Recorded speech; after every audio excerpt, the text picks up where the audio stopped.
Okay, student, we continue the same exercise 2.4 problem number 15. Previous lecture में अपन ने problem number 10 से problem number 14 तक solve किए थे. अब प्रॉब्लम नंबर 15 वाला है. प्रॉब्लम नंबर 14 जो आपने पिछले लेक्चर के अंदर देखा था उसके अंदर अपने को जो डेरिवेटिव्स लेना था वो क्वोशिएंट फार्मूला यूज किया था करके अपना प्रॉब्लम थोड़ा सा क्या हुआ था, लेंदी हुआ था, है में. अब चलते हैं अपन प्रॉब्लम नंबर 15 की तरफ. क्या दिया है प्रॉब्लम नंबर 15 में? देखिए, an open cylindrical tank whose base is a circle is to be constructed of metal sheet. एक ओपन सिलिंड्रिकल टैंक बनाना है. ओपन सिलिंड्रिकल टैंक जिसका बेस जो है वो कैसा है, सर्कुलर बेस है, और ओपन ओपन मतलब उसको ऊपर से लीड नहीं है, आइदन में. यानी इस तरीके से अपने को एक सिलिंड्रिकल टैंक बनाना है. और ये टैंक बनाने के लिए क्या हो रहा है, एक मेटल शीट क्या हो रही, यूज हो रही. ओके, ये नीचे से इसको मेटल शीट रहेगी, ऊपर से मेटल शीट रहेगी नहीं, है ना. तो इस तरीके से उसको एक ओपन सिलेंड्रिकल टैंक बनाना है. To be construct of a metal sheet so as to contain a volume of pi a cube cubic centimeter. Okay, तो उसको ऐसा एक सिलिंड्रिकल टैंक बनाना है कि इस सिलिंड्रिकल टैंक की जो कैपेसिटी है, कैपेसिटी मतलब क्या होता है, वॉल्यूम, तो उसका वॉल्यूम कितना रहने को ना, पाई ए क्यूब, इतना वॉल्यूम मतलब इतना लीटर उसके अंदर पानी रहने को ना. तो volume is pi a cube centimetre, इतना उसका स्टोरेज मतलब कैपेसिटी, इस सिलेंडर की कैपेसिटी कितनी रहने को ना, pi a cube centimetre of water. Find the dimension so that sheet required minimum. Find the dimension so that the sheet required minimum. तो इस तरीके से उसको सिलिंड्रिकल टैंक बनाना है. तो वो सिलिंड्रिकल टैंक बनाने के लिए क्या यूज कर रहा है, वो मेटल शीट. तो मिनिमम मेटल शीट इसको क्या होना चाहिए, रहने को होना, यानी मिनिमम मेटल शीट के अंदर इस तरीके से टैंक बनाने को होना ताकि उस टैंक की कैपेसिटी पाई ए क्यूब रहने को होना. में शीट क्या लगने को ना, मिनिमम शीट लगने को ना. तो अपने को ये मालूम होना चाहिए कि शीट कहाँ कहाँ यूज होगी, है में. जैसे ये सिलिंड्रिकल टैंक है, अब शीट इसको यहां पर लगेगी, मतलब सरफेस एरिया पे लगेगी, और कहाँ लगेंगी, बेस में. ऊपर से लगेंगी क्या, नहीं, क्योंकि ऊपर से उसको लीड दिया हुआ नहीं है. यानी दो जगह अपने को सरफेस, यानी दो जगह अपने को मेटल शीट लगेंगी. एक सरफेस एरिया के लिए लगेगी, मतलब कॉर सरफेस के लिए लगेगा, और एक बेस के लिए लगेगा, है ना में. तो अपन इसके लिए लिखेंगे, इसका जो बेस है, इसका जो रेडियस है, बेस रेडियस जो है, वो बेस रेडियस अपन आर ले लेते, बेस रेडियस आर लेते, और हाइट कितनी लेते, एच सेंटीमीटर लेते, क्योंकि ये आपको काय में दिया हुआ है, क्यूबिक सेंटीमीटर में दिया हुआ है. ओके, तो पहले अपन लिख लेंगे इसके लिए. So let R centimetre be the base radius, comma, h centimeter be the height, comma, v and s be the volume and surface area of cylindrical tank. Okay, ये आपको दिया हुआ है. तो पहले अपन वॉल्यूम ऑफ सिलेंडर का formula use कर लेंगे. So volume of cylinder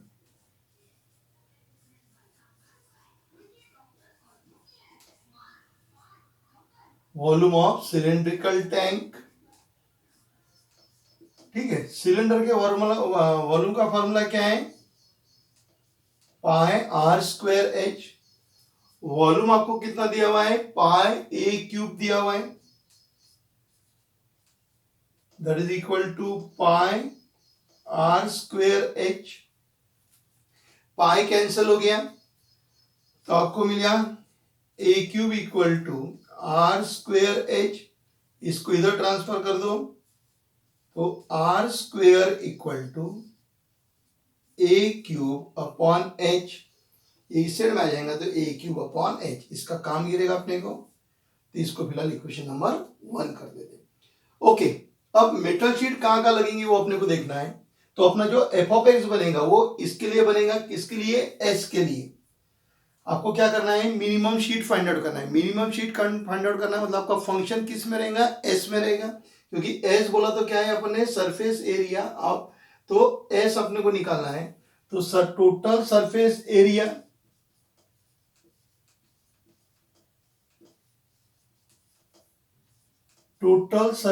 area equal to, में आपका जो एफ ऑफ एक्स बनने वाला है वो एफ ऑफ एक्स एरिया से रिलेटेड बनने वाला है, मेटल शीट से रिलेटेड बनने वाला है। तो टोटल सरफेस एरिया मतलब आपको मेटल शीट कहाँ कहाँ लगेगी, कहाँ लगेंगी, कोर सरफेस एरिया,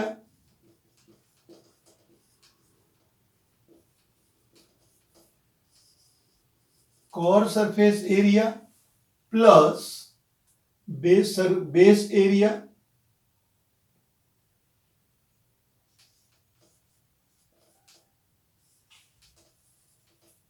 ओके, इसको एस से डिनोट किया है। कोर सरफेस एरिया का फॉर्मूला क्या है, curved surface area of cylinder that is twice pi r h. Base area क्या है, सर्कल, तो सर्कल के एरिया का फॉर्मूला पाई आर स्क्वायर। तो s equal to pi common निकाल लेते हैं, 2 रहेगा, r h plus r square, तो एस इक्वल टू पाई। अब देखिए यहाँ पे दोनों वेरिएबल है, आर और एच दोनों वेरिएबल है, इसलिए अपन क्या करेंगे, ये आर की वैल्यू उसके अंदर क्या कर देंगे, पुट कर देंगे, समझ में, यानी आपका फंक्शन कहाँ में चल जाएगा, एच में, या फिर एक काम करो एच में कन्वर्ट कर दो, यानी फिर अपने को तकलीफ नहीं जाएगी।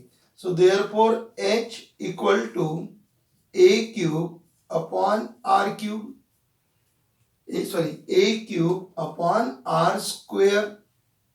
तो एच की वैल्यू पुट करता हूं, ट्वाइस आर, एच उसकी भी पुट कर सकते हैं, लेकिन फिर 2 बार आ रहा तो परेशानी जाएगी। तो a cube upon r square, a cube upon r square plus r square from 1, h की वैल्यू पुट कर दिया अपन ने, a cube upon r square, तो एक आर कैंसिल हो गया, तो s equal to pi in bracket twice a cube upon r plus r square. अब एस का में दिया हुआ है, आर में दिया हुआ है, तो डिफरेंशिएटिंग विद रिस्पेक्ट टू क्या करेंगे अपन, आर करेंगे। Okay, so differentiating with respect to r, तो ये हो गया मेरे पास में d s upon d r, जिसको अपन एस डैश भी बोल सकते हैं। So d s upon d r मतलब आर से डिफरेंशिएट कर रहे हैं, पाई वैसे ही रहेगा, ट्वाइस ए क्यूब बाहर रहेगा, 1 अपॉन आर का डेरिवेटिव 1 अपॉन आर स्क्वायर, जैसे 1 अपॉन एक्स का माइनस 1 अपॉन एक्स स्क्वायर, तो 1 अपॉन आर का minus 1 upon r square plus r square का derivative twice r. So that is s dash equal to pi in bracket minus twice a cube upon r square plus twice r. Okay, differentiating with respect to x, sorry with respect to r, वो हमेशा अपने को x की आदत है, तो differentiating with respect to r, इसको फिर से डिफरेंशिएट किया तो s डबल डैश हो गया, पाई वैसी रहेगा, minus twice a cube constant, 1 upon r square का derivative minus 1 upon r square उसका square, derivatives of r square plus 2, ये minus 2 upon 2 into a cube बाहर आ गया, आपके पास में क्या रह गया, 1 अपॉन आर स्क्वायर, फिर 1 अपॉन आर स्क्वायर मतलब 1 अपॉन एफ ऑफ एक्स, तो 1 अपॉन एफ ऑफ एक्स का derivative minus 1 upon F of x square into derivatives of F of x plus 2। इतना नोट डाउन कर लीजिए, फिर इधर का इरेज करके आगे का लिखना चालू करता हूं। ओके, तो चलिए इसको भी और सॉल्व करते हैं अपन। तो s double dash that is equal to pi inside the bracket, अब ये माइनस और ये माइनस प्लस हो गया, तो मेरे पास में आ गया twice a cube, r square का डेरिवेटिव होता है twice r upon r raise to the power 4 plus 2, बराबर लिखा। Twice a cube minus minus plus कर दिया, आर स्क्वायर का derivative twice r, so that is equal to pi, 2 2 जा 4 हो गया, 4 ए क्यूब एक आर के साथ में कट जाएगा, तो कितना आएगा आर क्यूब प्लस 2, ये हो गया s double dash. Okay, for minimum, क्योंकि आपको मेटल शीट कैसे होना, मिनिमम होना, तो for minimum s dash s equal to 0, ये एस डैश है आपके पास में, so that is pi inside the bracket minus twice a cube upon r square plus twice r equal to 0, pi minus twice plus r equal to 0।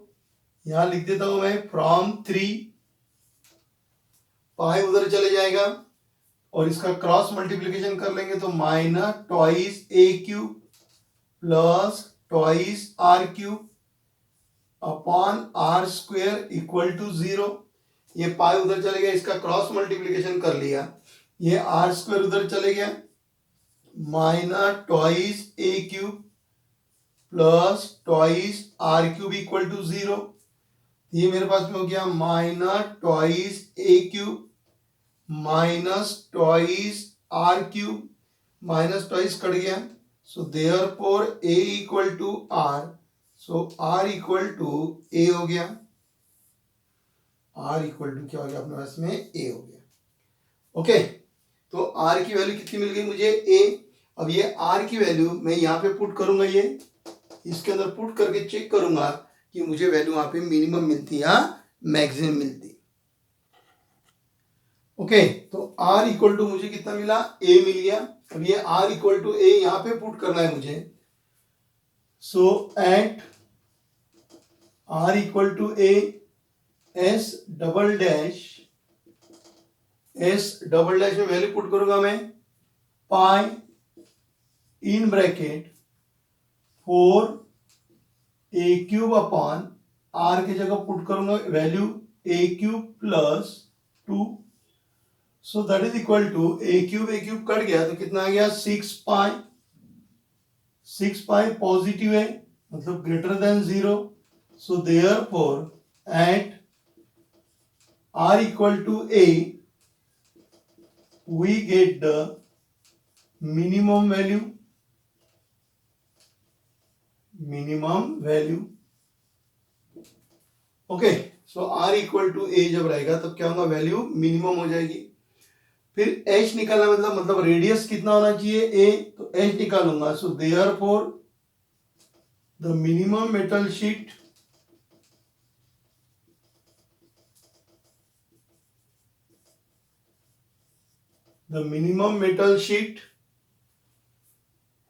when r equal to a centimeter and h equal to a cube upon r square means a cube upon a square means a centimeter, है ना।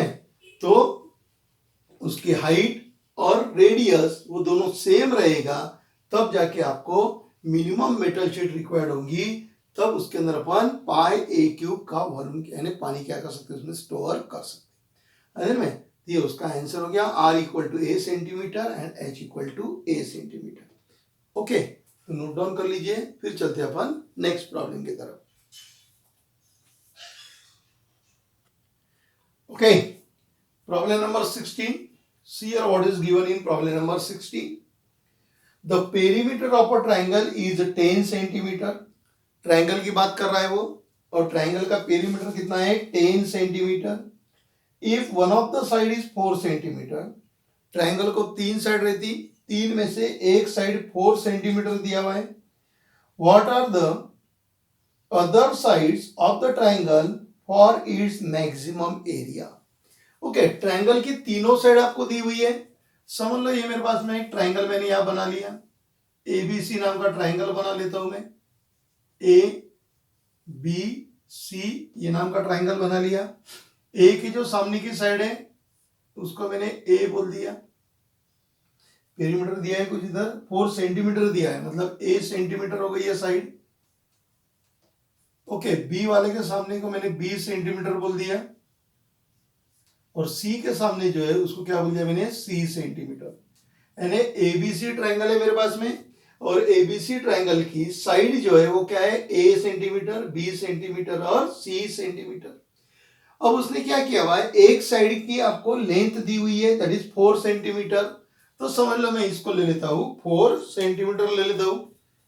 Okay, तो इसको जो है मैं 4 centimetre ले लेता हूं. ए कितना कर लिया मैंने, 4 सेंटीमीटर. अब मुझे क्या करना है, इसका मैक्सिमम एरिया फाइंड आउट करना है. अब एरिया ऑफ ट्रायंगल के बहुत सारे फॉर्मूले हैं. सबसे आसान formula half into base into height. तो यहां पर तो हाइट का कुछ दिया हुआ नहीं है. फिर उसके बाद में इक्विलैटरल ट्रायंगल तो उसका अलग फॉर्मूला है. फिर यहाँ पे मुझे मेरे उसमें 3 साइड दी हुई है. कितनी साइड दी हुई है, 3 साइड दी हुई है. तो 3 साइड अगर दी है तो अपन हेरॉन्स फॉर्मूला यूज कर दें. When the 3 sides are given, then we can use the Heron's formula to find out the area of triangle. Heron's formula क्या है, area of triangle से related. So area of triangle equal to under root s in bracket s minus a, s minus b, s minus c. s मतलब क्या होता है, semi perimeter होता है. s बोले तो सेमी पेरीमीटर. तो s की वैल्यू क्या रहती है, s की वैल्यू रहती है a plus b plus c upon 2. है ना, ये s बोले तो सेमी पेरीमीटर. अपने को पेरीमीटर दिया हुआ है, अपने को पेरीमीटर दिया है, इसका मतलब twice s equal to a plus b plus सी.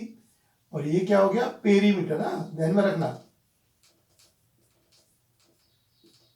ये क्या हो गया, पेरीमीटर.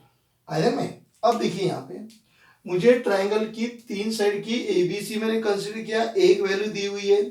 एरिया निकालना है तो मैं ये वाला फॉर्मूला यूज करूंगा, और ये वाला फॉर्मूला यूज करने के लिए मुझे एस की वैल्यू लगेगी. एस बोले तो सेमी पेरीमीटर होता है. उसने मुझे पेरीमीटर दिया हुआ है. पेरीमीटर कितना दिया है, मतलब ट्वाइस एस की वैल्यू आपको दी हुई है उसने. तो that is equal to a plus b plus c. है ना. तो इनका यूज करके अपन प्रॉब्लम क्या कर लेंगे, सॉल्व कर लेंगे. ओके, यहाँ पे लिखना चालू करते हैं. Let ABC be the triangle such as A centimeter, B centimeter, C centimeter be the length of sides BC, AC and AB respectively. Okay, यहां लिखेंगे perimeter of triangle equal to 10 centimeter. Perimeter of a triangle is 10 centimeter. Perimeter बोलते तो twice s equal to 10. तो s equal to कितना हो गया, 5. S equal to कितना हो गया, 5. आया में. The length of one side is 4 centimeter. That is a equal to 4. a की वैल्यू कितनी कर दी आपने, 4 कर दिया. a equal to 4. Okay, so twice s equal to a plus b plus c. Twice s की वैल्यू अपने पास में कितनी है 10, ए की वैल्यू कितनी है 4 प्लस बी प्लस सी, तो 6 equal to b plus c, so b equal to 6 minus c. B की वैल्यू कितनी कर दिया 6 माइनस सी। ओके, अब मुझे एरिया फाइंड आउट करना है, मतलब मेरा फंक्शन एफ ऑफ एक्स यहां से आएगा। So area of triangle A B C equal to under root s in bracket s minus a s minus b s minus c, so that is equal to under root s की value कितनी find out किया आपने 5, so 5 in bracket 5 minus 4, 5 minus b की value कितनी है 6, ये minus है तो माइनस 6 हो जाएगा प्लस सी हो जाएगा, माइनस 6 को मल्टीप्लाई कर दिया एस माइनस सी मतलब 5 माइनस सी, यहां चाहे तो लिख दो from 1, so that is equal to under root 5 minus 4 1 1 into 5 5 in bracket 5 minus 6 minus 1 plus c in another bracket 5 minus c, so that is equal to under root 5 से multiply करेंगे तो minus 5 plus 5 c in bracket 5 minus c, so that is equal to under root, अब इसको multiply करना है -5 into 5 that is -25 minus into minus plus 5c, ये दोनों का multiplication plus 25c minus 5c square, so that is equal to under root -25 plus 30c minus 5c square. Okay, तो अब इतना नोट डाउन कर लीजिए, फिर इधर का इरेज करके आगे का प्रॉब्लम अपन सॉल्व करते हैं। ओके, अब इसको आगे सॉल्व करना है। इधर वाली टर्म सबकी अंडर रूट में आई हुई है, तो अंडर रूट में आए तो इसको स्क्वेयरिंग बोथ द साइड कर दो। स्क्वेयरिंग बोथ द साइड करेंगे तो क्या हो जाएगा a square equal to -25 plus 30c minus 5c square. Okay, तो यहां से -5 कॉमन निकलता है, -5 कॉमन निकाला तो ये कितना हो गया 5, ये -6c, ये हो जाएगा प्लस सी स्क्वेयर। ओके, अब ये अपना पूरा फंक्शन कहां में चल रहा है सी में, तो डिफरेंशिएटिंग विद रिस्पेक्ट टू क्या करेंगे अपन सी करेंगे, है ना। तो इसको मैं एफ ऑफ सी से डिनोट कर देता हूं, f of c equal to, क्योंकि पूरा फंक्शन कहां है सी में, ये मेरा फंक्शन दिया हुआ है, तो differentiating with respect to c, c से डिफरेंशिएट किया तो f dash c equal to, ये -5 कांस्टेंट है वैसे ही रहेगा, इसका derivative 0 -6 plus twice c, again differentiating with respect to x, ये हो गया f double dash c equal to -5 फिर कांस्टेंट है और ये कितना हो जाएगा 2, so f double dash c that is equal to -10 हो गया। अब अपने को वैल्यू फाइंड आउट करना है, सो फॉर मैक्सिमम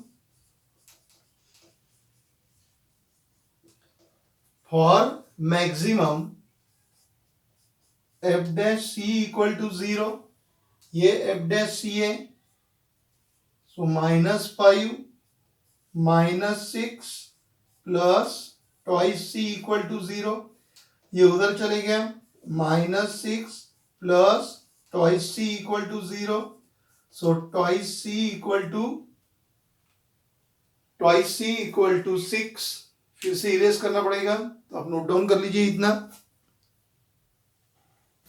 ओके, तो इरेज कर दिया।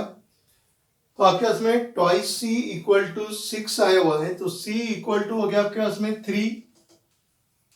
सी की वैल्यू कितनी मिली? 3 मिली। अब यहाँ पे चेक करना पड़ेगा एफ डबल डैश में। So at c equal to 3, f double dash 3 equal to 3 put करेंगे तो हो गया -10 है, -10 which is less than 0। Therefore at C equal to 3, the area of triangle is maximum.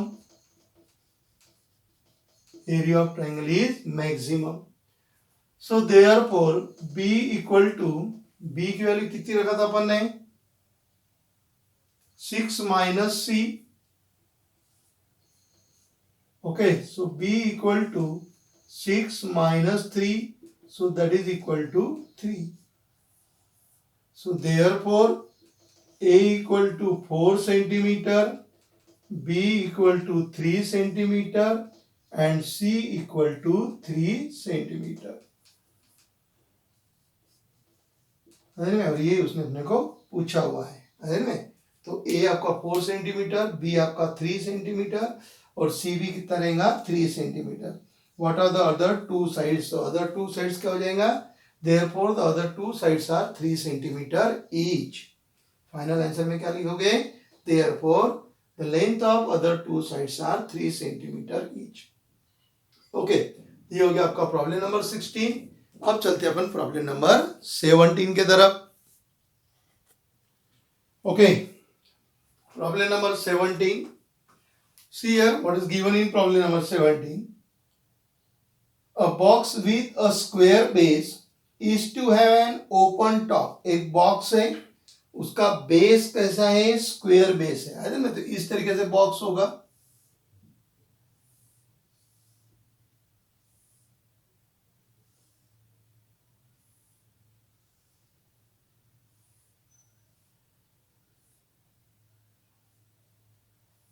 Okay, ये box का जो base है, ये उसका बेस है। ये जो बेस है, ये बेस कैसा है? स्क्वायर है में। बॉक्स का बेस क्या है? स्क्वायर है। बेस स्क्वायर है, इसका मतलब यहां से यहां तक अगर मैं x लेता हूं तो ये भी कितना रहेगा? x ही रहेगा, क्योंकि नीचे वाला जो बेस है वो स्क्वायर बेस दिया है, तो दोनों x रहेंगे। An open top, open top मतलब ऊपर से नहीं है, ऊपर से पूरा खुला ही है। An open top, the surface area of the box is 192 square centimeter. What should be the dimension in order that the volume is largest? Volume is largest मतलब उसको इस तरीके से बॉक्स बनाना है ताकि इस बॉक्स के अंदर ज्यादा से ज्यादा मटेरियल क्या होना चाहिए? स्टोर होना चाहिए। मतलब उसकी जो कैपेसिटी है वो लार्जर कैपेसिटी का बनने को होना। ओके, तो ये जो है ये h है, तो मैं इसको h डिनोट कर देता हूं। ये हाइट हो गई, उसको मैंने s सेंटीमीटर बोल दिया। ये मेरा क्या हो गया? x centimetre. ओके, अब सरफेस एरिया, सरफेस एरिया कहाँ कहाँ लगेगा? मतलब इस तरीके का मुझे अगर बॉक्स बनाना है जहां ऊपर कुछ नहीं है, ऊपर का पोर्शन खाली है, मतलब उसको ढक्कन नहीं है ना, तो मुझे शीट कहाँ कहाँ लगेगी? एक तो बेस के लिए लगेगा, दूसरा ये चार जो साइड है, चार साइड के लिए लगेगा, front, back, left hand side और राइट हैंड साइड, इन सब के लिए मुझे क्या लगेगी? शीट लगेगी। ओके, तो अपन चालू करते फिर। Let x centimeter and h centimeter be the base side of box and height of box. Okay, base कैसा है? स्क्वायर है, और ये शीट है। शीट किधर किधर लगेंगी? अपने को चार तरफ शीट लगेंगी आयरन में। तो और यहां पे लिख देते एस बी द क्या पूछा एक बार पढ़ लेते हैं। Box with the base have the surface area तो s be the surface area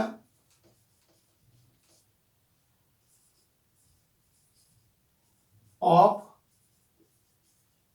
square base box. Okay, so therefore s equal to, यानी मेरा फंक्शन यहां से बनेगा एस इक्वल टू, शीट कहां लगेगी, बेस को लगेगी. बेस एरिया कैसा है, स्क्वायर है, तो स्क्वायर के एरिया का फॉर्मूला क्या है, एक्स स्क्वायर प्लस. ओके, और कहां लगेंगे अपने को, इस साइड में लगेंगी, तो इसका फॉर्मूला क्या होगा, एक्स इंटू एच, पीछे वाला भी एक्स इंटू एच, इधर वाला भी, ये भी एक्स है, एच है, ये भी एच है, यानी हो जाएगा 4 into x into h, s equal to x square plus 4xh. देखो बराबर. ओके, तो ये हो गया s equal to x square plus 4h, ये बेस एरिया, और ये चारों साइड का, इस साइड का क्या रहेगा, x इंटू एच, पीछे वाले का भी x इंटू एच, ये सब x इंटू एच है, तो 4 टाइम x इंटू एच. और उसने एरिया आपको दिया हुआ है, एरिया उसने दिया हुआ है 192. So 192 equal to x square plus 4xh. Okay, तो यहां से अपन h की वैल्यू फाइंड आउट कर लो, इसको इधर ट्रांसफर कर दिया, 192 minus x square equal to 4xh. So h equal to 192 minus x square upon 4h, h equal to 192 minus x square upon 4h. इसको इक्वेशन नंबर 1 दे देता हूं. ओके, वॉल्यूम होना अपने को इसका, तो क्या फॉर्मूला है वॉल्यूम का, है ना, इसका वॉल्यूम निकालना है मुझे. सो वॉल्यूम, क्योंकि एफ ऑफ एक्स कौन देगा अपने को, वॉल्यूम देगा, तो volume of box that is v equal to volume, volume बोले तो बेस एरिया इंटू हाइट, तो बेस का एरिया क्या है, एक्स स्क्वेयर इंटू हाइट, मतलब x square h. So v equal to x square, h की वैल्यू पुट कर दो, that is in bracket 192 minus x square upon 4x, एक x cut गया, सो v इक्वल टू 192 से अंदर चले जाएगा, सो 192x minus x cube upon 4. अब इसको डिफरेंशिएट करेंगे अपन, so differentiating with respect to x, क्योंकि अपने को क्या फाइंड आउट करना है, इस तरीके से बॉक्स बनाना है कि उसका एरिया क्या रहने को ना, मैक्सिमम रहने को ना, तो अपने को dv वगैरह v डैश निकालना है. तो ये हो गया v dash is equal to 1 upon 4 constant, इसका डेरिवेटिव 192, इसका डेरिवेटिव 3x स्क्वायर, फिर से डिफरेंशिएटिंग, यानी एफ ऑफ एक्स का काम कौन कर रहा है, v कर रहा है, तो फिर v डैश निकालेंगे, v double dash. So differentiating with respect to x, v double dash 1 upon 4 constant, इसका डेरिवेटिव 0 माइनस एक्स स्क्वायर का derivative twice x into this, that is 6x. So v double dash equal to minus 3x upon 2. Okay, for maximum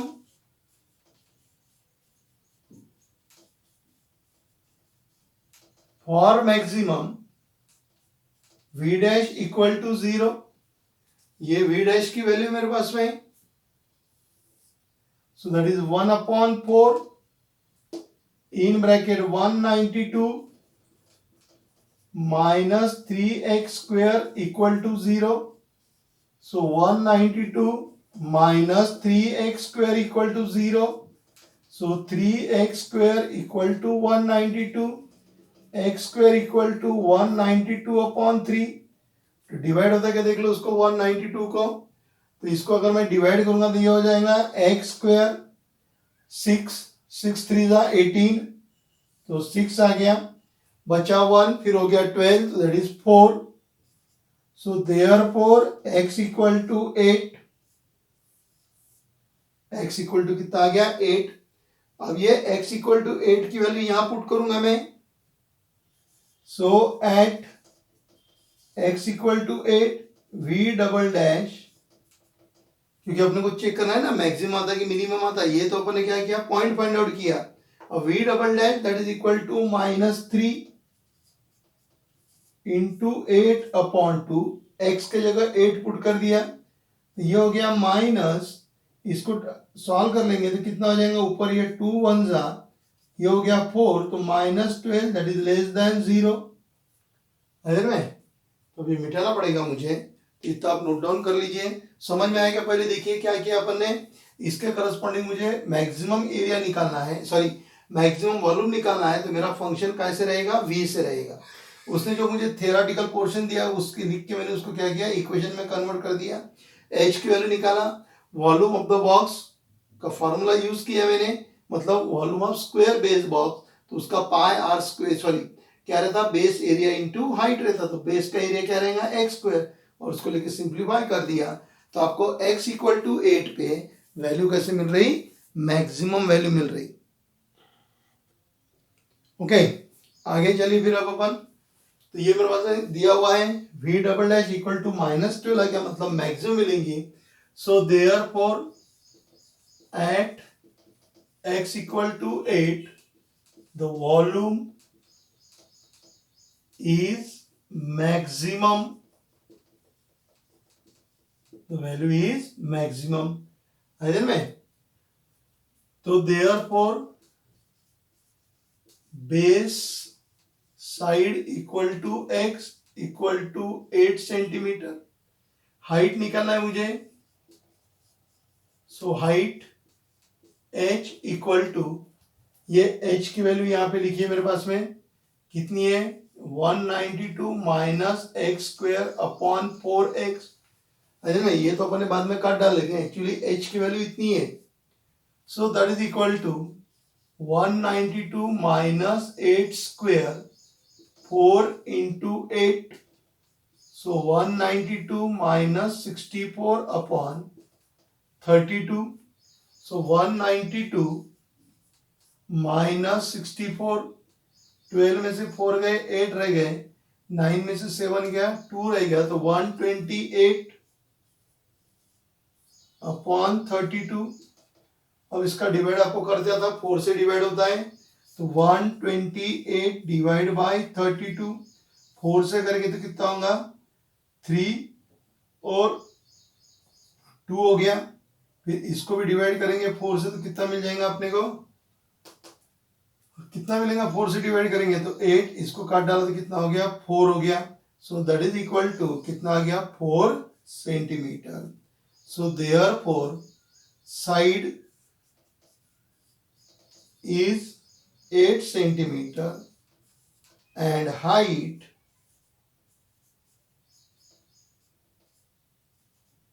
is 4 centimetre. ये उसका answer आएगा.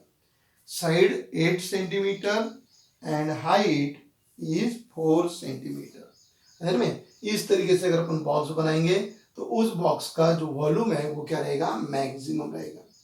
आए यहाँ तक ध्यान में. तो सबसे ज्यादा जरूरी है अभी अपन जितने भी अपन वर्ड प्रॉब्लम सॉल्व कर रहे हैं, ये वर्ड प्रॉब्लम सबसे ज्यादा जरूरी है कि आपको फंक्शन मतलब एफ ऑफ एक्स बनाते आने को होना है ना. यहाँ पे v ने एफ ऑफ एक्स का काम किया, आपको क्या फाइंड आउट करना है, जो आपको फाइंड आउट करना है वो आपका एफ ऑफ एक्स में जाएगा. ओके तो नोट डाउन कर लीजिए, फिर चलते हैं अपन नेक्स्ट प्रॉब्लम की तरफ.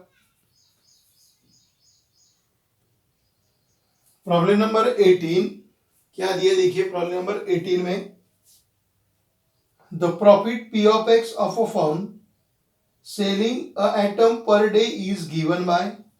पी ऑफ एक्स आपको दिया हुआ है, सो पी ऑफ एक्स यानी उसका प्रॉफिट की बात कर रहा हो. P of x equal to 150x 150 minus x minus 1625 1625। ये उसका प्रॉफिट का दिया हुआ है उसने। Find the maximum profit, find the number of atom, मतलब एक्स की वैल्यू फाइंड आउट करना है, एंड मैक्सिमम प्रॉफिट, आपको दो फाइंड आउट करना है, एक एक्स और दूसरा पी ऑफ एक्स आपको फाइंड आउट करना है। तो मैक्सिमम प्रॉफिट फाइंड आउट करना है, और ये क्या दे रहा है आपको, प्रॉफिट दे रहा है। ये जो उसने लिख के दिया हुआ है कि selling the profit is P of x, तो आपको पी ऑफ एक्स दिया हुआ है, मतलब यहाँ पे पी ऑफ एक्स अपना एफ ऑफ एक्स का क्या करेगा, काम करेगा। और आपका क्या फाइंड आउट करना है, आपको मैक्सिमम प्रॉफिट। ओके, तो मैक्सिमम प्रॉफिट फाइंड आउट करने के लिए अपने को एक्स की वैल्यू लगेगी, और एक्स बोले तो क्या आपके नंबर ऑफ एटम। तो इसको डिफरेंशिएट करेंगे, पहले इसको सिंप्लीफाई कर लो, 150 into x, so that is 150x minus x square minus 1625। Okay, differentiating with respect to x, क्योंकि वेरिएबल एक्स है, so differentiating with respect to x, ये हो गया p dash x equal to, इसका डेरिवेटिव्स 150, इसका derivatives twice x और इसका 0। Okay, फिर से differentiating with respect to x, p double dash x equal to, इसका 0 और इसका कितना हो गया -2। समझ में आ गया। अभी तक अपन एफ ऑफ एक्स लेते थे, तो यहाँ पे एफ ऑफ एक्स नहीं देते हुए क्या लिया, पी ऑफ एक्स, प्रॉफिट बोला है तो पी के लिए, प्रॉफिट के लिए पी यूज किया हुआ है। ओके, फॉर मैक्सिमम प्रॉफिट कैसा होना, मैक्सिमम, तो for maximum p dash x equal to 0, so 150 minus 2x equal to 0, so 2x equal to 150, तो x equal to 75, x equal to कितना आ गया 75। तो एट x इक्वल टू 75, अब 75 में अपने को देखना है कि आपका प्रॉफिट मैक्सिमम आता कि नहीं आता, तो इसलिए x इक्वल टू 75 कहाँ पुट करेंगे, यहाँ पे, क्योंकि सेकंड ऑर्डर डेरिवेटिव टेस्ट अपने को बताता है कि मिनिमम आएगा कि मैक्सिमम आएगा। तो x इक्वल टू 75 यहाँ पे पुट करेंगे, तो x इक्वल टू 75, तो ये हो गया p double dash 75 equal to -2, that is less than 0, so therefore at x equal to 75 we having maximum profit,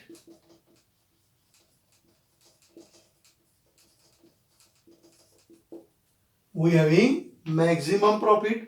अब मैक्सिमम x इक्वल टू 75 मतलब 75 आइटम सोल्ड किए उसने, तो उसको ज्यादा से ज्यादा क्या होगा, प्रॉफिट होगा, है ना। और कितना प्रॉफिट होगा, तो इसीलिए x की वैल्यू यहां पुट करेंगे अपन, है ना। So for maximum value,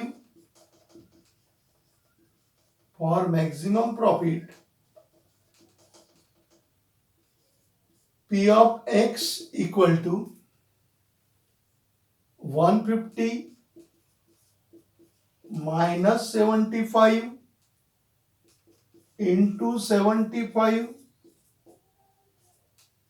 so that is equal to 150 में से 75 गए तो रहेगा 75 इंटू 75 माइनस 1625, दोनों का मल्टीप्लीकेशन 5 5 25 और 8 7 का कितना हो गया 56 माइनस, ठीक है, ये कैलकुलेशन पता ही है आपको, उधर सब कट गए, मतलब कितना आ गया 4000।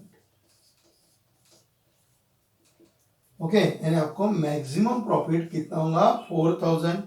तो फाइनल आंसर में क्या लिखोगे, अदर में टोटल एटम कितने सेल होने को ना 75, अदर में नंबर ऑफ एटम, कोई पूछा है उसने, एक minute, find the number of atom, number of atoms equal to 75, number 2 maximum profit equal to ₹4000। Okay, समझ गया यहाँ पे। तो इस तरीके से ये प्रॉब्लम नंबर 18 क्या किया अपन ने कंप्लीट कर दिया। तो इस लेक्चर के अंदर अपन ने प्रॉब्लम नंबर 15 से लेके प्रॉब्लम नंबर 18 तक अपन ने सॉल्व किए हुए हैं। सभी प्रॉब्लम आपको अच्छे से समझा के दिया हुआ है। आप जब इसकी नोट्स बनाओगे तो पहले आप ये लेक्चर अच्छी तरीके से देख लीजिए और पूरा अंडरस्टैंड होने के बाद में ही फिर आप उसके करस्पॉन्डिंग क्या बनाते जाइए, नोट बनाते जाइए। बहुत से बच्चे क्या करते हैं, एक एक लाइन देखते हैं और बगैर सोचे समझे उसके नोट्स बनाते रहते हैं। वो नोट्स बनाने में कोई भी मतलब नहीं है। वैसे तो नोट्स आपको 2 3 महीने बाद मार्केट में डाइजेस्ट आ जाएंगे तो उसमें भी आपको मिल जाएगा। वो कुछ काम की नोट्स नहीं है में नोट्स ऐसी बनाओ कि जो अपने को समझ गया है और किसी और को अगर आपको एक्सप्लेन करना रहे तो आप उसको एक्सप्लेन कर सके, इस तरीके से आपकी नोट्स होना चाहिए। ध्यान में नहीं तो बहुत से बच्चों को देखा है मैंने, फटाफट सिर्फ वो नोट डाउन करके रखते हैं कि बस अपने पास में लिखा हुआ है मतलब अपने को समझ गया। ऐसा नहीं होता है। तो पहले आप लेक्चर फर्स्ट टाइम आप देखते हो तो पहले आप लेक्चर पूरा अच्छी तरीके से आप देखिए, उसको समझिए और उसके बाद में फिर आप उसको क्या कीजिए, सॉल्व कीजिए। जहां पर भी आपको परेशानी आती है, कोई एक आधी स्टेप नहीं समझ रही तो आप मुझे उसको कमेंट बॉक्स में आप डाल सकते हो, मैं उसको आपको समझा के दूंगा। है बात ध्यान में? ओके, तो इस लेक्चर के अंदर इतना ही रखेंगे। नेक्स्ट लेक्चर के अंदर अपन आगे वाले टॉपिक क्या करेंगे, यानी आगे वाले प्रॉब्लम कंटिन्यू करेंगे। ओके, तो चलिए फिर आप नोट डाउन कर लीजिए और नोट्स बनाइए।